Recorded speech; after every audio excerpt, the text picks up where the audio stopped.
Na-excited ka na bang umuwi? Hindi. Hindi sa totoo lang ha. Sa totoo lang. Relax ako dito. Kaya nga.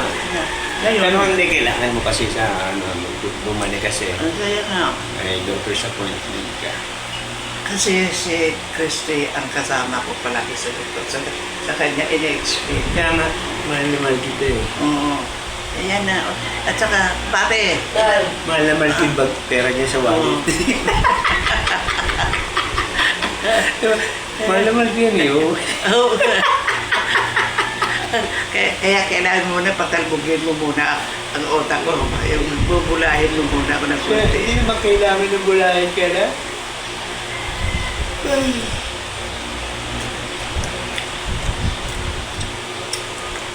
Ubusin mo yung ano ha.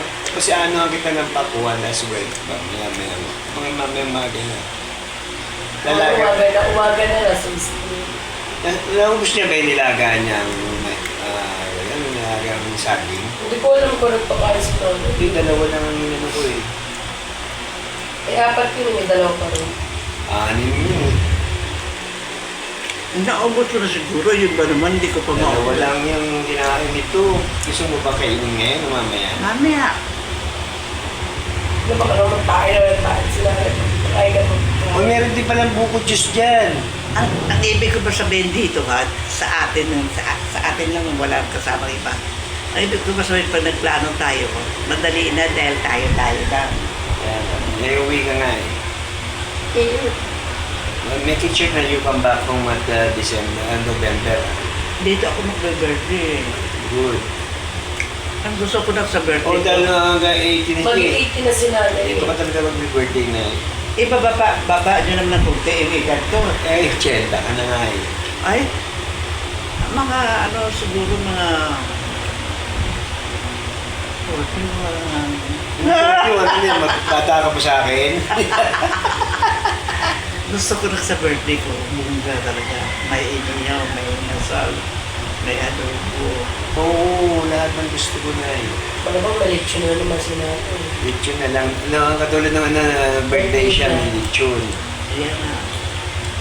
Lahat ng gusto mo na gawin. Kasi gusto ko magiging memorable ba?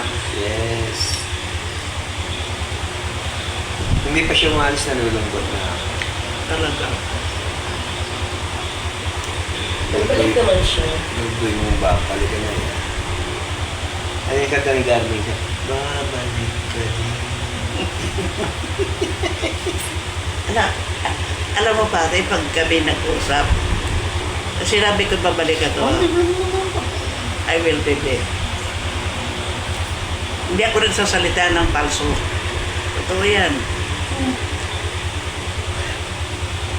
Pag sinabi kong may bibigay ko sa'yo, may Huwag ka nang bibigay. umasabi. Pinangakuhan ka na.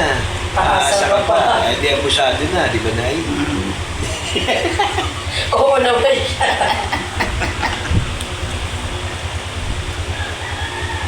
Nire-record ko kasi para pag umuwi na kayo, yan ang panonorin ko. Para hindi ako malungkot. Nagaya ko mo sabi ko yung sino ba, biglang umiyak sa taas. Wala mo. Sino niya? Ako.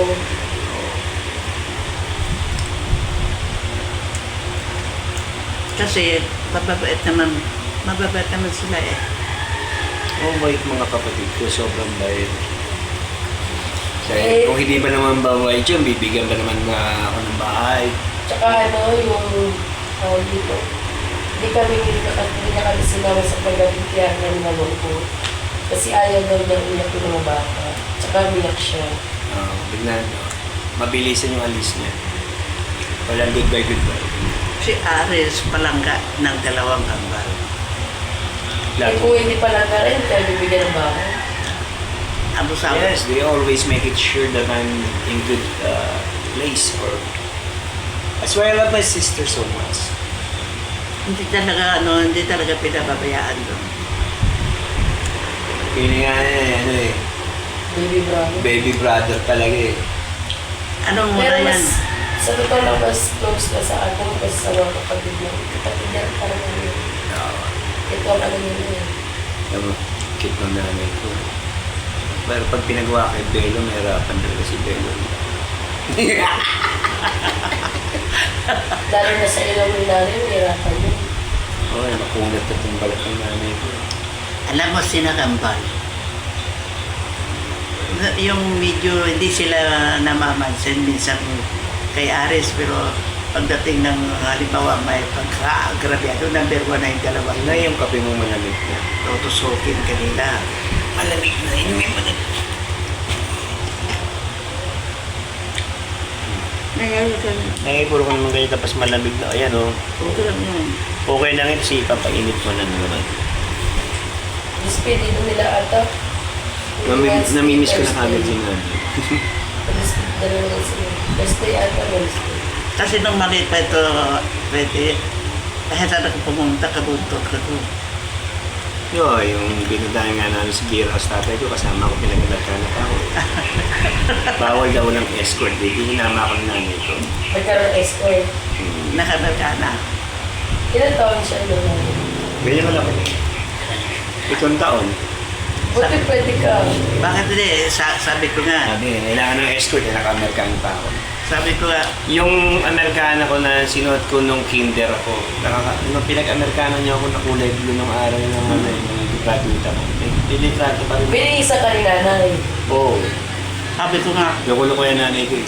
sabi ko nga, pag may sasabihin ka pa, sabi ko daw sa gwardiya, magkakagulo na, tandaan mo yan. Pinanonood namin yung papa niya. Hindi naman kami ng gulo eh. Pinanonood lang namin. Tapos pinauwi din kami. Pinalabas kami ng tatay ko. Uwi na kayo, uwi na kami. Basta kang tama ni Otibs. Bakit? Uwi na rin, kasunod na lang namin siya eh.